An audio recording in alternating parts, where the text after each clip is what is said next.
हूं आपके साथ आलोक। आज का दिन समाजवादी पार्टी के लिए बेहद अहम, समझिए जरा क्यों। दरअसल आज ही उपचुनाव को लेकर के समाजवादी पार्टी ने डिंपल यादव के नाम की घोषणा कर दी और सुबह से इस खबर पर लगातार नजर थी तमाम सारे प्रत्याशी को लेकर के। दूसरी तरफ आजम खान को लेकर के किस तरीके से सुनवाई हुई, दोनों पक्षों ने अपनी अपनी तरफ से दलीलें रखी और अदालत ने अपना फैसला सुरक्षित रख लिया और सेशन कोर्ट ने अपना फैसला सुनाया, जिसमें अभी आजम खान को फिलहाल राहत मिलती नजर नहीं आ रही है। राहत की बात तब जब आजम खान को सुप्रीम कोर्ट के हस्तक्षेप के बाद थोड़ी सी एक कहीं ना कहीं उम्मीद जगी थी, लेकिन उसके बाद किस तरीके से राहत नहीं मिली, जिसको लेकर के झटका साफ तौर पर कहा जा सकता है। और दूसरी तरफ एक तरफ बात करें डिंपल यादव की, दूसरी तरफ आजम खान को लेकर के, और जो खबर जो है आज जिस पर हम चर्चा करेंगे, मंथन करेंगे, वो है चुनाव आयोग को 10,000 पन्नों की एक रिपोर्ट किस तरीके से ईमेल के जरिए प्रेषित की जाएगी और उसमें तमाम सारी चीजों का जिक्र है। उसमें जो 10,000 पन्नों की जो एक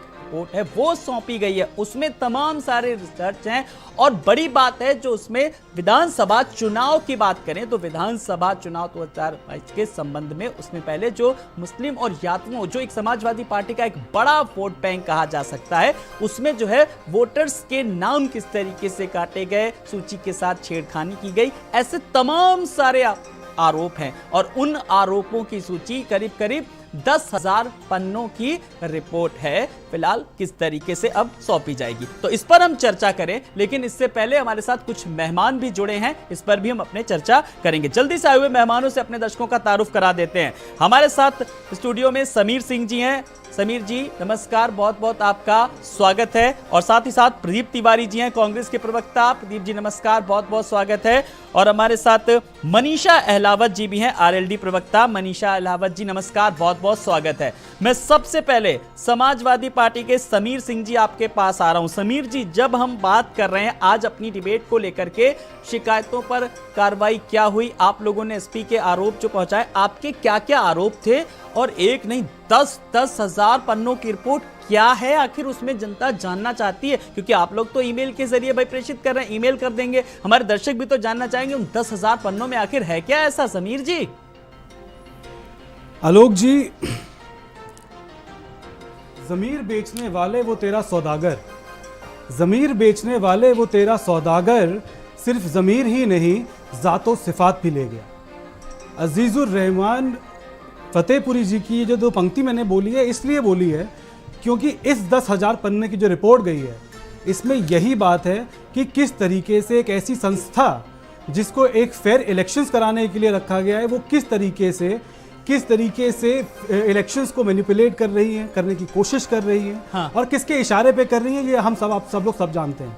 और सिर्फ इलेक्शन कमीशन ही नहीं, हमने इस 8 साल के दौरान देखा कि कई सारी ऐसी जो सघोषित, जो आपकी तथाकथित इंडिपेंडेंट एजेंसीज थी, वो सब भी अपनी जो ये दमनकारी और तानाशाही सरकार चल रही है उसके आगे उन्होंने घुटने टेक दिए।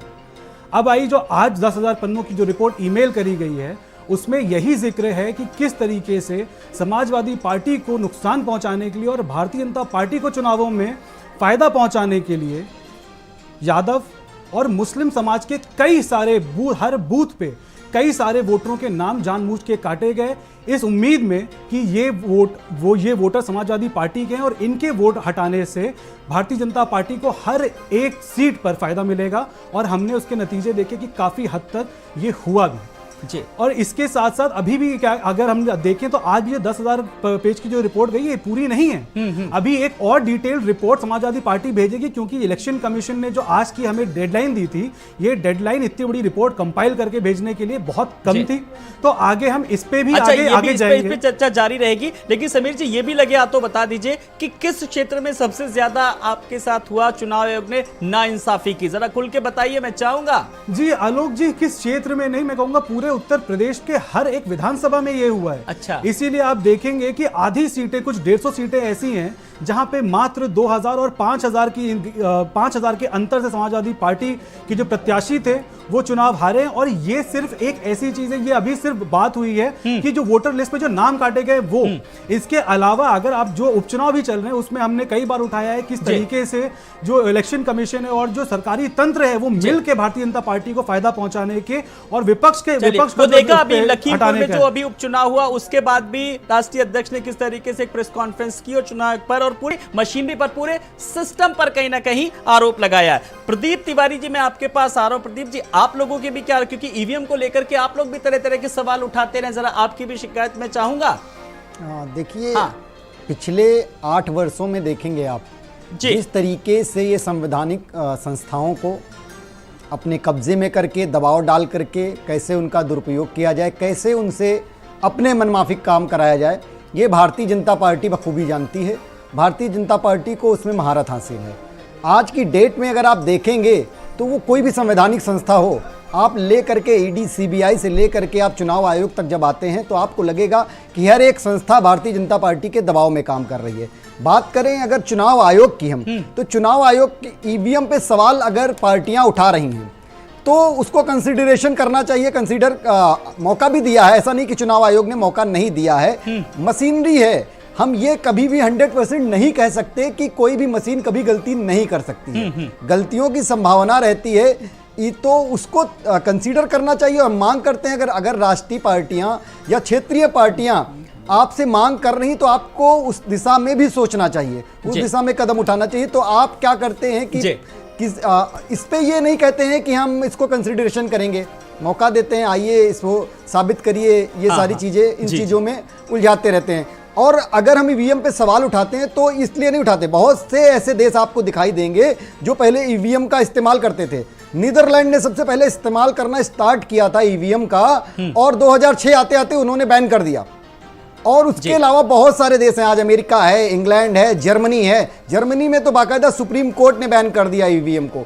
तो बहुत से ऐसे देश हैं जो पहले ईवीएम का इस्तेमाल करते थे, उन्होंने बंद कर दिया, बैन कर दिया, या बहुत से अच्छे डेवलप्ड कंट्रीज जो हैं वो इस्तेमाल नहीं करते। आज भी वहां पे आप देखेंगे तो पोस्टल बैलेट के द्वारा चुनाव होता है। तो हमारे देश में क्यों नहीं हो सकता है?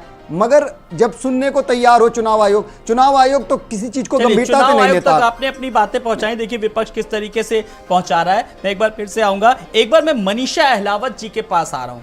मनीषा जी, एक बार फिर आपका स्वागत करना चाहूंगा। और जैसा कि समाजवादी पार्टी ने तो अपनी बात रख दी, MY फैक्टर की बात की है, तो क्या किस तरीके से जाट वोट बैंक भी कटा है? क्या आपकी भी कुछ शिकायत है? जरा सारी सबकी शिकायतें मैं ले लूं, फिर मैं बीजेपी के प्रवक्ता के पास आऊंगा। जी,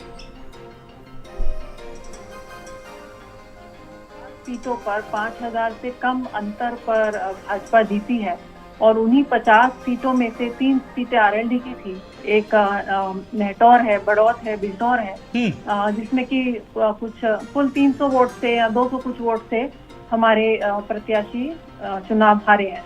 और वहाँ के जो हमारे नेटौर के प्रत्याशी हैं, उन्होंने भी ये कई हजार पन्नों की रिपोर्ट मेरे ख्याल में उन्होंने बनाई है। तो ये हम नहीं कह रहे हैं, ये तो सभी कह रहे हैं, जनता भी कह रही है।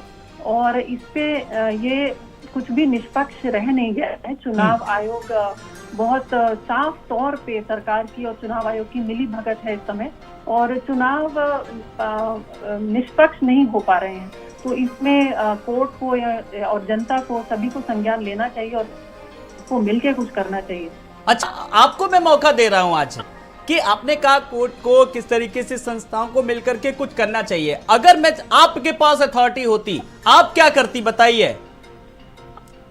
जी, सबसे पहले पेपर बैलेट वापस आना चाहिए।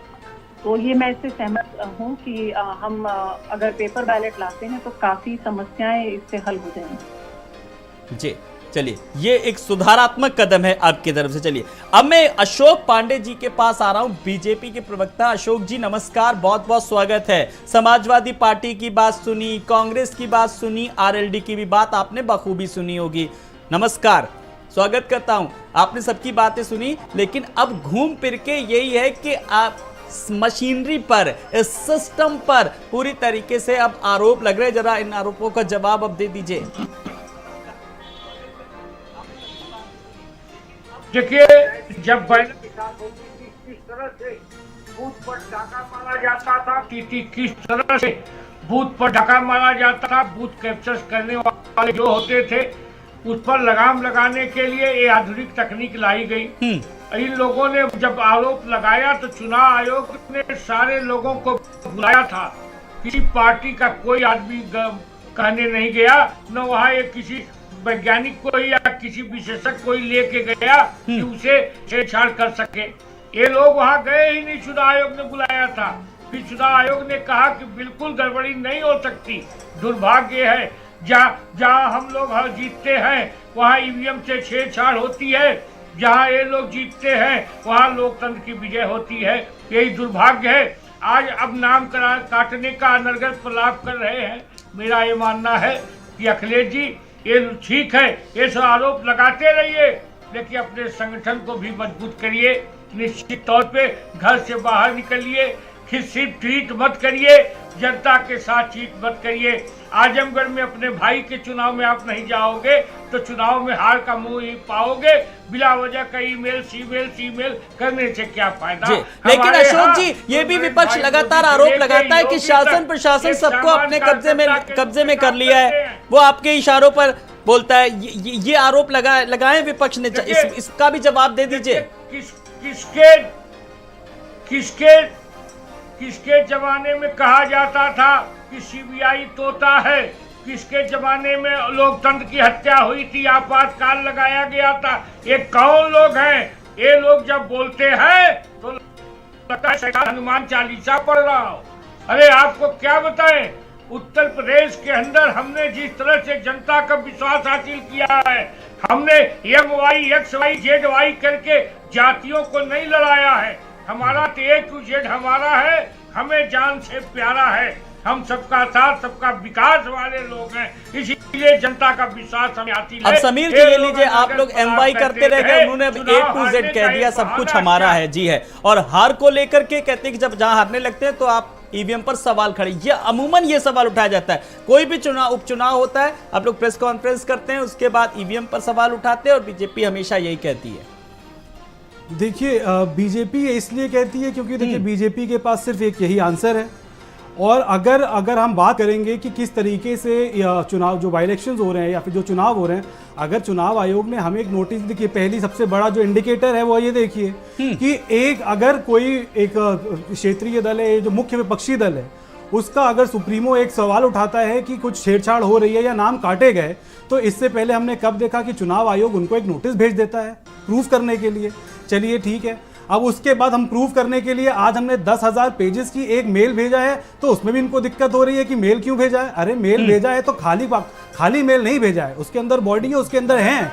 तो अगर हम साक्ष्य प्रस्तुत कर रहे हैं तो उसमें भी आपको अगर सवालिया निशान खड़ा करना है तो ये समझ में आता है। अशोक जी, सिर्फ चिल्लाने से कुछ नहीं होगा, जब मेरी बात है तो सुन लीजिए। आपने जितने लगाने थे आरोप लगा दिए, अब हमारे आरोप सुनिए। अगर हम ये कह रहे हैं कि गोला गोकर्णनाथ में उपचुनाव है, आप चुन के Yadav CEO, Yadav SHO, Yadav SI को आप छुट्टी पे भेज रहे हैं चुनाव के दरमियान, चुनाव खत्म होने तक। तो इसका मैं क्या मानूं कि प्रशासन और पुलिस इस तरह से काम नहीं कर रहा है कि सिर्फ यादवों को टारगेट करने का क्या मतलब है।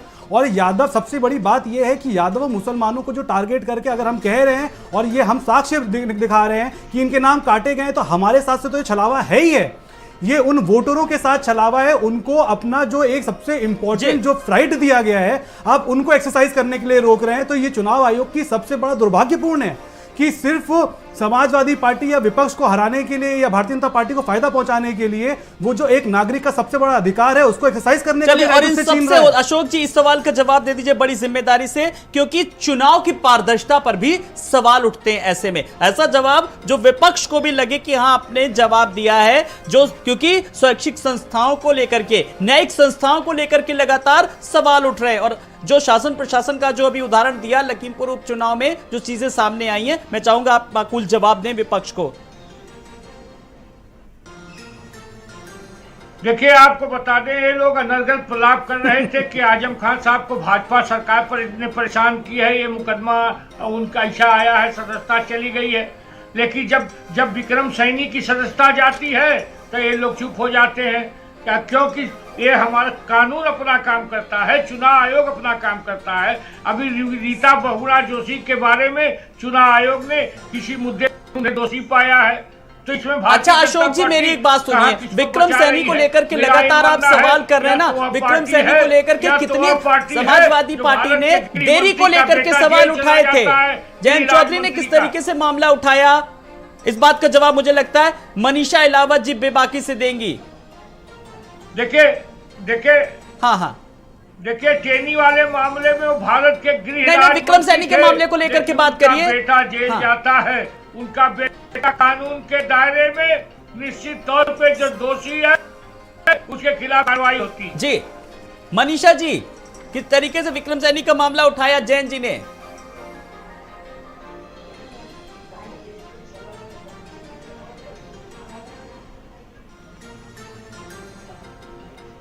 मनीषा जी, आपकी आवाज हम तक नहीं आ पा रही है। चलिए मनीषा जी के पास हम आएंगे, लेकिन इससे पहले प्रदीप तिवारी जी, कुल मिलाकर के बड़ी बात यह है कि चुनाव जो होने चाहिए, पिछले भी चुनाव हुए, चलिए हुए जो हुए, लेकिन अब आगामी चुनाव पारदर्शिता के साथ होना चाहिए, एक स्वैच्छिक पारदर्शिता होनी चाहिए, बात उस पर होनी चाहिए, क्योंकि आज हम एक बहुत स्वस्थ डिबेट कर रहे हैं, इस मुद्दे को लेकर के डिबेट कर रहे हैं। देखिए, पारदर्शिता की जब बात आती है तो संवैधानिक संस्थाओं पे क्वेश्चन मार्क नहीं उठना चाहिए, मगर क्यों उठता है उसके पीछे अगर आप कारण देखेंगे, अभी आपने देखा होगा रिसेंटली 2 चुनाव होने वाला है, हिमाचल प्रदेश और गुजरात का। क्या करते हैं आप, एक का चुनाव का घोषणा 14 अक्टूबर को कर देते हैं हिमाचल की, मगर जब आपको गुजरात की करनी होती है तो आप 3 नवंबर को आकर के करते हैं, जबकि दोनों की काउंटिंग एक ही दिन 8 दिसंबर को होनी है। बीच में आप टाइम देते हैं प्रधानमंत्री जी को कि वो गुजरात में जाकर बड़ी बड़ी योजनाओं का शिलान्यास कर सकें। तो क्या चुनाव आयोग के ऊपर अगर संदेह या क्वेश्चन मार्क उठता है तो ऐसे ही नहीं उठ जाता है। जब आप इस तरीके का आप दबाव में आकर के इस तरीके की जब घोषणाएं करते हैं, एक साथ में ही आपको कर देते, क्यों नहीं किया आपने, तो इसके पीछे आपको समझ में आ जाता है कि हाँ, आप किसके तोता हैं और किसके कहने पे आप काम कर रहे हैं। तो उसके अलावा मैं इसके अलावा जब चुनाव आयोग से हटके अगर इतर मैं बात करूं, दूसरी संवैधानिक संस्थाओं पे आप देखिए, इन्हीं के गुजरात में मुंद्रा एयरपोर्ट पे आपने देखा होगा 21,000 करोड़ से ज्यादा की ड्रग्स पकड़ी जाती है। एक जगह 10 ग्राम ड्रग्स पकड़ी गई तो आपने महीनों को उसको जेल में डाल दिया एक व्यक्ति को। दूसरा, आप उस पर निष्पक्ष होकर के जांच भी नहीं कर पा रहे हैं। जहां पे पूरी तरीके से शराब बंदी है, वहां पे कई लोग आप देखते हैं जहरीली शराब से मर जाते हैं। तो क्या जांच हो रही वहां पे प्रधानमंत्री जी के द्वारा कराई गई? तो उस पर कुछ भी नहीं होता है। आप देखेंगे तो जांच के नाम पे जो संवैधानिक संस्थाएं जिनको कहा जा रहा है, वो संवैधानिक संस्था आज की डेट में भारतीय जनता पार्टी का एक पैरट के रूप में काम कर रही हैं। तो स्वच्छंद नहीं रह गई, उनके कोई स्वच्छंद विचार नहीं है, जैसा आदेश आता है वैसी घोषणा कर दी जाती है। चलिए, जैसा आदेश आता है वैसे काम होता है, तभी शायद लगातार शासन और प्रशासन को लेकर के आरोप लगता रहा है कि अपने पक्ष में लेकर के बीजेपी काम करवा रही है। इस सवाल का मैं जवाब लूं, लेकिन एक बार मैं मनीषा इलावत जी के पास एक बार फिर से आ रहा हूं। मनीषा जी, आप मुझे बेहतर तरीके से सुन पा रही है ना? मेरी आवाज आप तक स्पष्ट रूप से पहुंच रही? जी, आपकी प्रतिक्रिया। लगातार MY फैक्टर को लेकर के सवाल उठ रहे हैं। देखिए, आपके सहयोगी देखिए चुनाव आयोग तक पहुंच गए, लेकिन अगर हम खास करके पश्चिमी उत्तर प्रदेश की अगर बात करें, किसानों की नाराजगी के बावजूद भी किस तरीके से बीजेपी को वहां पर बड़ी संख्या में वोट मिला, इस पर भी जरा मैं आपकी टिप्पणी चाहूंगा। देखिए, बड़ी संख्या में वोट नहीं मिला, इनके गन्ना मंत्री यहाँ से हार गए और विक्रम सैनी जी दंगाई साबित हो चुके हैं, वो उनकी सदस्यता निरस्त हो गई है। तो ऐसा नहीं है, भाजपा को बराबर यहाँ पे मार खानी पड़ रही है, लेकिन परसेप्शन ये क्रिएट करते हैं कि ये जीत रहे हैं। 50 सीटों पर ये 5,000 से कम मार्जिन से जीते हैं और बड़ौत नेटौर में तो कुल 200-250 वोट से जीते हैं। तो ये जीत कोई जीत तो होती नहीं, कोई रौनक नहीं है यहाँ भाजपा के मंत्रियों के और विधायकों के चेहरे पे। वो अभी भी हारे हुए ही लगते हैं, क्योंकि जनता के बीच में तो जा नहीं सकते। देखिए, ये दोआबा का एरिया है हमारा, ये किसानों की जमीन है, दोआबा की जमीन। अब यहाँ बताइए, क्या इन्होंने भुगतान कर दिया गन्ने का? चुनाव से पहले इन्होंने ये बोला था कि बिजली में छूट देंगे, छूट तो दी नहीं और मीटर लगवा दिए हैं। तो इनके झूठ बराबर जनता और किसान पकड़ रही है और समझ रही है। तो ऐसा नहीं है, जनाधार तो घटता जा रहा है, लेकिन इन्होंने चुनाव आयोग, प्रशासन, EVM ये सब घोटाले करके जीत जाते हैं चुनाव। चलिए, जनाधार घटता जा रहा है तो फिर तो आप लोगों को खुश होना चाहिए, लेकिन हम चाहते हैं कि चुनाव निष्पक्ष हो। चुनाव निष्पक्ष कैसे होंगे? चलिए, बहुत अहम सवाल, इसी पर मैं फोकस करना चाह रहा हूं। चुनाव में पारदर्शिता बनी रहे और निष्पक्ष चुनाव हो। अशोक जी, मैं सवाल आपके पास लेकर के आ रहा हूं, आपके सामने, सरकार के सामने एक बड़ी चुनौती, क्योंकि निर्वाचन आयोग को लेकर के अगर बात करें, मैं उसकी साइट पे जाकर के अभी थोड़ी सी जानकारी कलेक्ट कर रहा था डिबेट पे आने से पहले, तो उसमें था कि एक ऐसा सिस्टम है कि कोई भी व्यक्ति ना नाम जुड़वा सकता है ना ही कोई कटवा सकता है। जब ये चीजें हैं तो आप लोग क्यों नहीं इस तरीके की चीजें बता पाने में सक्षम नजर आ रहे हैं? लूप होल्स कहां पर हैं? क्यों नहीं अपनी बात रखवा पा रहे हैं? देखिए, ये जो हमको बताना है वो आम जनता जानती है, ये आम जनता जानती है, इसीलिए हमारे ऊपर विश्वास करती है, जानती है विपक्षी यही आरोप लगाएंगे। जब 200 वोट से कोई पार्टी हारती है तो ये हो गया ईवीएम से छेड़छाड़। जनता जान गई कि इनका बहाना प्रारंभ हो गया। अब 3 जगह चुनाव है, इनका बहाना प्रारंभ हो गया। अरे नाम कट रहा है, अरे ईवीएम से छेड़छाड़ है, अरे यार संगठन मजबूत करो, जनता के बीच काम करो, घर में बैठ के ट्वीट करके जनता के साथ चीट मत करो। हम तो जनता के सामने दिन रात काम करते हैं, प्रधानमंत्री से मुख्यमंत्री तक के एक भाजपा के कार्यकर्ता के रूप में काम करते हैं। ये अपने भाई के चुनाव प्रचार में नहीं जाते हैं, आरोप लगा लेंगे, इसे अब परिणाम आएगा तो फिर शुरू हो जाएंगे। चलिए, जब हम उनसे पूछते हैं कि भाई आप प्रचार के लिए क्यों नहीं जाते, तो उनको लगता है कि बीजेपी वाले 24/7 चुनावी मोड में रहते हैं, हम तो जनता के बीच जा रहे हैं। खैर, मेरा यह मुद्दा नहीं है, ये अपनी पार्टी के निजी मुद्दे हो सकते हैं। चुनाव पारदर्शी तरीके से हो, आगामी चुनाव, इसके लिए किस तरीके की ठोस रणनीति पर आप आगे बढ़ रहे हैं, आपकी पार्टी, आपकी सरकार आगे बढ़े, ताकि लोगों में एक संदेशा जाए? अशोक जी, बड़ी जिम्मेदारी से इस सवाल का जवाब। चुनाव आयोग निष्पक्ष रूप से चुनाव कराता है। जिस प्रदेश में एक कम बेसी होते हैं तो ये आरोप जरूर लगाते हैं। हमारी पुलिस समस्त है, हम सारी व्यवस्था कराते हैं, कहीं बूथों पर कोई गड़बड़ी न हो। हम तो बूथ स्तर तक मजबूत कार्यकर्ता लोग हैं। हमारा संगठन गांव गिराव खेत खलिहान में ये बताने में सफल है, अपनी योजनाओं को पहुंचाने में सफल है, इसीलिए हम लोग जीतते हैं। एक पारदर्शी चुनाव हो रहा है, इसीलिए हम जीत रहे हैं। अगर इन लोगों की तरह उस जमाने वाला चुनाव होता जिसके हाथ में होगी लाठी, भैंस वही ले जाएगा, तो जो सब खत्म हो गया होता। खैर, अब हम पिछले गुजरे जमाने की बातें छोड़ देते हैं। हम क्यों आज की इस डिबेट में अशोक जी बूथ कैप्चरिंग की बात करें, बैलेट पेपर की बात करें, जब हम नए जमाने की बात करें, जब हम 21वीं सदी में जाते भारत की बात करते हैं, हाईटेक युग की बात करते हैं, जब हम दुनिया के ग्लोबलाइजेशन को लेकर के बात करते हैं, तो भाई हम क्यों बूथ कैप्चरिंग जैसी बातें करें? मैं एक बार समीर जी के पास आ रहा हूं। समीर जी, लगातार जिस तरीके से पारदर्शिता की सरकार बात कर रही है, सबको साथ लेकर के चल रही है, उसके बीच ये सवाल उठ रहे हैं। ऐसे में अब आप लोग किस तरीके से मांग करेंगे? क्या अभी भी आप लोगों को, अभी तो आपने 10,000 पन्नों की रिपोर्ट छपी, अभी कितना और वक्त चाहिए, और आगे किस तरीके के अभी कुछ और भी साक्ष्य हैं, सबूत है आप लोगों के पास? जरा थोड़ा सा हमें भी कुछ इसके क्लूज दे दीजिए। आलोक जी, सबसे पहले तो मैं थोड़ा सा एक आपको करेक्ट करना चाहूंगा कि हाँ, टेक्निकल युग जरूर है, अच्छा, मॉडर्नाइजेशन जरूर है, 21st सेंचुरी जरूर है, लेकिन अगर हमसे ज़्यादा डेवलप्ड कंट्रीज, हमसे ज़्यादा टेक्नोलॉजिकली एडवांस कंट्रीज अगर ईवीएम का सहारा नहीं ले रही हैं, अगर ईवीएम को वहाँ के सुप्रीम कोर्ट बैन कर रहे हैं, तो कहीं ना कहीं हम उनसे आगे अगर हमें जानना है तो बहुत सारे और एरियाज हैं, बहुत सारे और एवेन्यूज हैं जहाँ पे हम उन विकसित देशों से आगे जाएं। सिर्फ ये दिखा के आगे जाना कि नहीं, वो तो अभी भी बैलेट पेपर पे करा रहे हैं और हम अपनी जनता, हम अपने विपक्ष को असंतुष्ट रख के आज भी ईवीएम पे चुनाव करा रहे हैं, ये कोई मॉडर्नाइजेशन नहीं है, ऐसा टेक्नोलॉजिकल एडवांसमेंट किसी काम का नहीं है।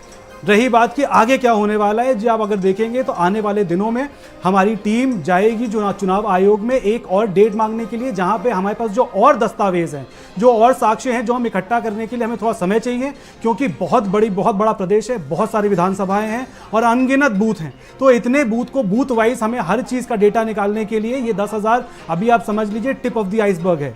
अभी जब हम प्रॉपर एक रिपोर्ट बनाएंगे और उसमें सिर्फ उन कटे हुए जो जबरन जो गलत तरीके से काटे गए नाम, सिर्फ उनका ही उल्लेख नहीं करेंगे, हम उसके साथ साथ उन कर्मचारियों और अधिकारियों के भी नाम डालेंगे जिनका हाथ है इस गड़बड़ी में, इस घोटाले में, और चुनाव आयोग से मांग करेंगे कि इसको उन पे एक्शन लिया जाए, कड़े से कड़ा एक्शन लिया जाए। और जो आगे आने वाले जो उपचुनाव हैं, क्योंकि अभी जहां हम बैठे हैं 2 ऑलरेडी उपचुनाव हमारे सामने हैं और शायद अगर जो आज की न्यूज़ है तो उस हिसाब से रामपुर का भी उपचुनाव होना होगा। तो 3 उपचुनाव हैं जो कि बहुत ही कम समय बचा है उन चुनावों के लिए। तो कम से कम इलेक्शन कमीशन थोड़ा सा शर्म खा जाए, थोड़ा सा अपना ज़मीर जगा ले और एटलीस्ट वो इलेक्शन फेयर होने लगे।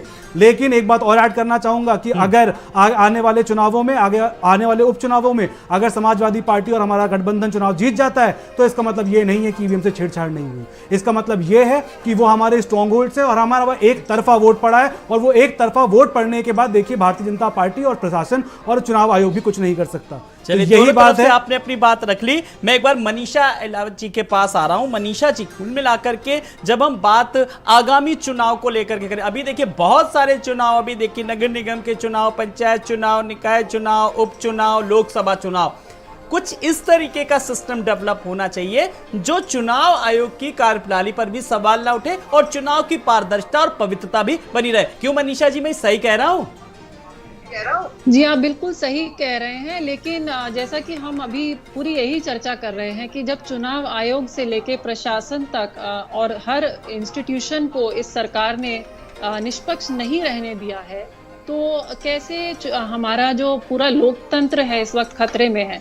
आज सब कह रहे हैं कि आजम खान जी को झटका लगा है। मैं कहती हूँ हमारे लोकतंत्र को रोज झटके लग रहे हैं और ये बहुत सोचने वाली बात है। जैसा समीर जी ने कहा, हम तो यही आशा करते हैं कि चुनाव आयोग में जो बैठे हैं उनका ज़मीर जागे, वो ये सोचें कि आगे जो हमारा भविष्य है, तारीख उनको जिम्मेदार ठहराएगी।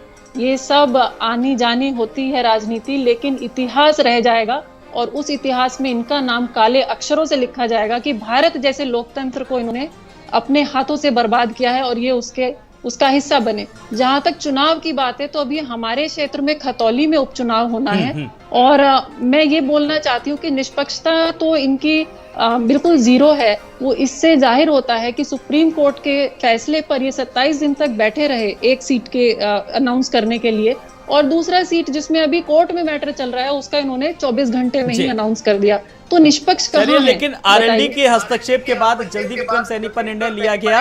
मैं एक बार हाँ आ रहा हूँ फाइनल कमेंट में आपसे लूंगा जी अशोक जी। लेकिन प्रदीप जी, मैं एक फाइनल कमेंट आपसे, कुल मिलाकर के पारदर्शिता बनी रहे और स्वैच्छिक संस्थाओं पर लगातार इस बीच सीबीआई पर भी सवाल उठे, तमाम सारी चीजों पर सवाल उठे, सवाल ना उठे, क्या सुझाव आप देना चाहेंगे? देखिए, भारत का लोकतंत्र तभी स्वच्छंद और कह सकते हैं मूर्त रूप में रहेगा अगर हम संवैधानिक संस्थाओं को एक क्वेश्चन मार्क ना लगाएं उनके ऊपर। तो उसके लिए जो दबाव है वो नहीं होना चाहिए संस्थाओं के ऊपर, और संस्थाओं को भी चाहिए कि वो स्वच्छंद रूप से काम करें। किसी भी राजनीतिक पार्टी, वो केंद्र में बैठी सत्ता में कोई भी पार्टी हो, उसके दबाव में आकर के आपको फैसले नहीं करने हैं आप। मगर क्या है, ऐसा कौन सा दबाव आप पे पड़ जाता है कि आप मजबूर हो जाते हैं भारतीय जनता पार्टी के जो आदेश होते हैं उनको पालन करने के लिए। एक ही सुझाव है कि हम लोगों ने हिमाचल के चुनाव को लेकर के 100 से ज्यादा शिकायत करी हैं। उत्तर प्रदेश के मुख्यमंत्री वहां गए हुए हैं, उनके भाषण किस तरीके से जहरीले भाषण एक समुदाय विशेष को टारगेट करके किए जा रहे हैं, हमने शिकायत करी, मगर चुनाव आयोग वहां भी निष्क्रिय दिख रहा है। बिल्कुल, चुनाव आयोग की निष्क्रियता कई जगह पर सामने आई। अशोक जी, आज की डिबेट का एक 30 सेकंड में एक फाइनल कमेंट, जो तमाम सारे आरोपों पर हमारे जो आज जो दर्शक होंगे उनको क्या कुछ जवाब देना चाहेंगे ताकि वो भी संतुष्ट हो, जो सवाल उठे और कार्रवाई किस तरीके की कर रही और निष्पक्षता का संदेशा जाए जी, पारदर्शिता का संदेशा जाए जी। फाइनल कमेंट जल्दी से। उत्तर प्रदेश में, हिंदुस्तान में पारदर्शिता के आधार पर चुनाव हो रहा है। मेरा ये मानना है कि खोते हुए वोट को खोते हुए और रोते हुए दल हैं। इसी तरह रोते रोते बहन जी अपना वोट मतदाता खो चुकी हैं, उनके पास एक वोट नहीं रह गया। उसी तरह ये लोग भी इसी तरह दशरथ विलाप करते रहेंगे, एक एक वोट को तरसेंगे। बस यही मुझे कहना है। सर, ये मेरे सवाल का जवाब नहीं था, जल्दी से मैं आपको 20 सेकंड और दे रहा हूं। चुनाव निष्पक्षता के साथ हो, इसके लिए क्या कुछ फुल प्रूफ प्लान है? जल्दी से सर। देखिए, चुनाव निष्पक्ष कराने के लिए हमारे पास चुनाव आयोग है जो ईमानदारी से चुनाव कराता है। चुनाव निष्पक्ष कराने के लिए हमारे पास पुलिस है, हमारे पास निश्चित तौर पे फोर्सें हैं जो कि चुनाव में कोई गड़बड़ी नहीं होने देंगी, ये हम आपको विश्वास दिलाते हैं। चलिए, आप सब मेहमानों का बहुत बहुत शुक्रिया, अपनी बात रखिए। अशोक जी आपका बहुत बहुत शुक्रिया, समीर सिंह जी आपका भी, प्रदीप तिवारी जी आपका भी, और मनीषा अहिलावत जी आपका भी बहुत बहुत शुक्रिया। तो इसी को एसपी के भर सबूत, और बड़ी बात यह है कि चर्चा अब इस पर होनी चाहिए किस तरीके से निष्पक्ष चुनाव जो आगामी हो वो संपन्न हो। नमस्कार।